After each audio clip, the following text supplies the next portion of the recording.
कर्नाटक के minister for fisheries and ports Mankal Vaidya के बयान पर रियासत में काफ़ी तनाज़ा देखने को मिल रहा है। उन्होंने कहा कि अगर कर्नाटक के उत्तर कन्नड़ ज़िला में गाय चोरी के वाक़यात दोबारा हुए तो वो मुलजिम को सड़क पर गोली मारने का हुक्म देंगे। जबकि एसडीपीआई के रियासती जनरल सेक्रेटरी अफसर कुडलीपेट ने मिनिस्टर के इस बयान को अनकॉन्स्टिट्यूशनल करार देते हुए उनके इस्तीफे की मांग की है।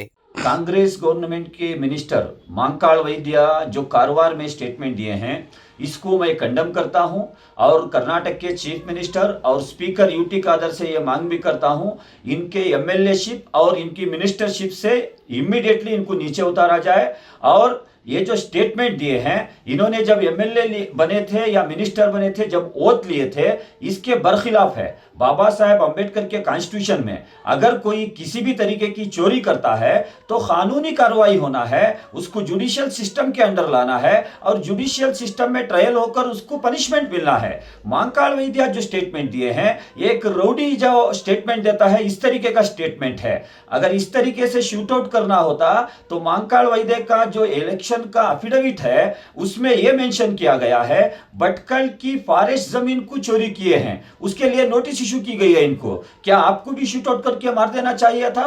अगर ऐसा किए तो आप आज कहां से एमएलए होते, आज कहां से मिनिस्टर होते? तो ये पूरे कर्नाटक के जो 6.5 करोड़ लोगों को एक शेम की बात है, शर्मनाक बात है। आप जैसे कानून का बेसिक नॉलेज नहीं रहने वाले आज हमारे मिनिस्टर बन रहे हैं और कर्नाटक के एमएलए बन रहे हैं। लिहाजा चीफ मिनिस्टर ऑफ कर्नाटका और कांग्रेस के हाईकमांड मल्लिकार्जुन खड़गे, राहुल गांधी और सभी को मैं ये मांग करता हूं, ऐसी फिस्ताई सोच रखने वाले एमएलए को आपके कर्नाटक के कैबिनेट में छोड़ो, आपके कर्नाटक के पार्टी में रखना कितना सही है? तो इसको आप इमीडिएटली ये मैटर में इंटरव्यू होना और इसको मैं कंडम करता हूं।